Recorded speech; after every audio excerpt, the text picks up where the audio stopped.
Life is often a roller coaster of emotions, and whether good or bad, we all have them. And if we don't take care of them or express ourselves, it's very easy to find ourselves overwhelmed in the moment, which is why I'm talking to you today. I'd like to talk to you about poetry, or more specifically, how to write free verse poetry. Now, after two separate anthologies, I would like to find myself somewhat qualified to give my 2 cents on the subject. One of the best parts about poetry is you don't need a lot to do it. You can do it anytime or anywhere. Now, a lot of people like to do their poetry digitally, either Google Docs or Word Docs or even your Notes app. But I prefer good old paper and pencil, which is what we will be using today. I think it's a lot easier to keep our thoughts gathered and organized this way. Now, our first step when it comes to writing poetry is finding what exactly we're writing about. Now, it can be easy to brainstorm in the sea of emotions you may be having what we want to write about. But in my personal preference, I believe it's most important to write about the most significant details of your life. Something you can look back on later, or others can look back on and maybe grow from shared experiences. So I like to brainstorm and put down what you're going through. Now, whether you're sad, maybe you're grieving, maybe you're ecstatic, maybe you just got a new pet dog and you are beyond happy.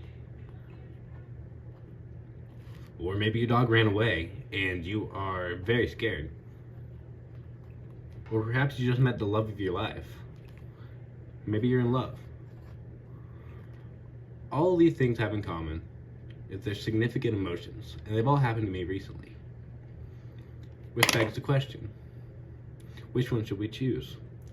So as I go about the subject matter here, I like to imagine what is the most significant to me right now. And currently, I'm going to choose love. So I just met my new girlfriend. So, following forward. Most typically in poetry, there is a distinct set of rules you need to follow, whether it's iambic pentameter or rhyme scheme.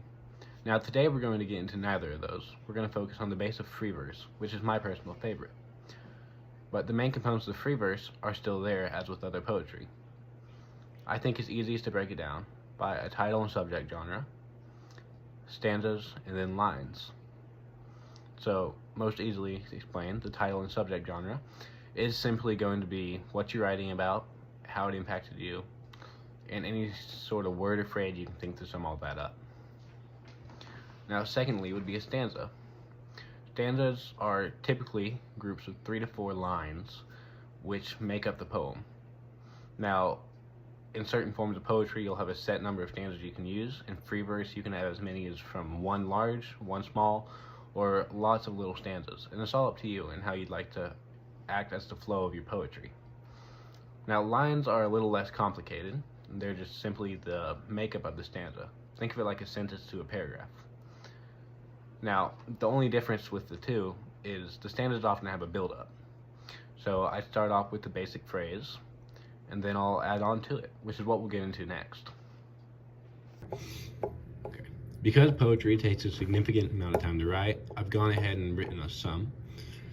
Now, for the efforts of your own poetry, I thought we could analyze it and show you exactly how we broke it down. And maybe I can inspire one of you to start writing your own. So, we're going to start off with the title. Again, our subject matter was love, and our title was about her voice. So we start off with the opening line here. Her voice is perfection, making a clear subject connection throughout the poem. It is repeated at the beginning of each stanza, which amounts to 4 separate times throughout the poem. So as we get into the stanzas, we build off of what was mentioned beforehand in the opening line. So we started off with her voice is perfection. And then we mentioned what rhymes with perfection. We're going through our head and brainstorming. So we imagine heaven, and we think angels and singing. What mixes the two together, right?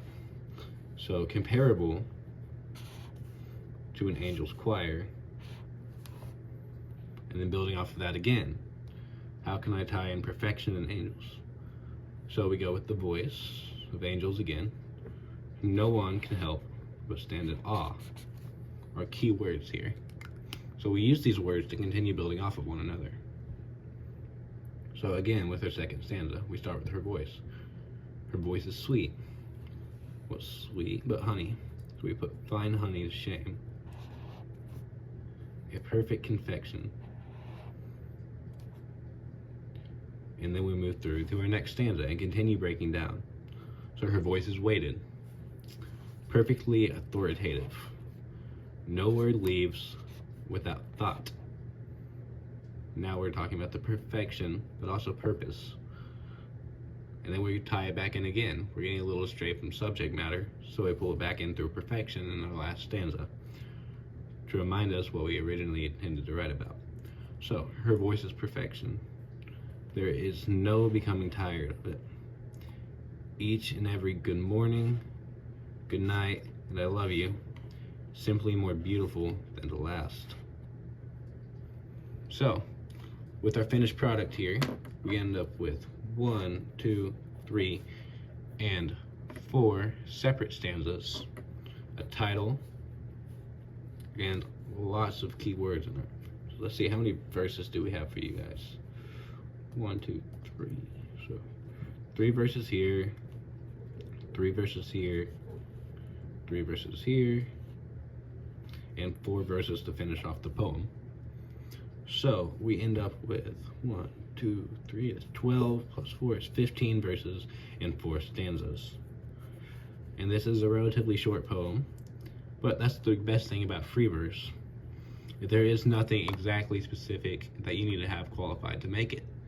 It's just a matter of laying out what's in your mind and heart in a way that's beautiful. Now once you're finished with your poem, you can go ahead and analyze and edit it for any errors or grammatical mistakes you may have made in the writing process. And then we'll go ahead and read it and make sure our emotions are properly conveyed through our poem, but also that we can add any little tweaks or minor details we may feel need to be put in. So after this process, I ended up with this. Voice. Her voice is perfection, comparable to that of an angel's choir. No one can help but stand in awe.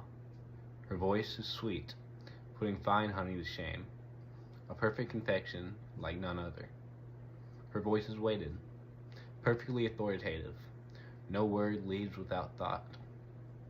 Her voice is perfection. There is no becoming tired of it. Each good morning, good night, and I love you is even more beautiful than the last. Well, I hope that video has helped explain some of what free verse is to you. If you have any questions, feel free to comment them down below. And I hope this can help you and inspire you to express yourself in ways you may not have thought of before. Thank you.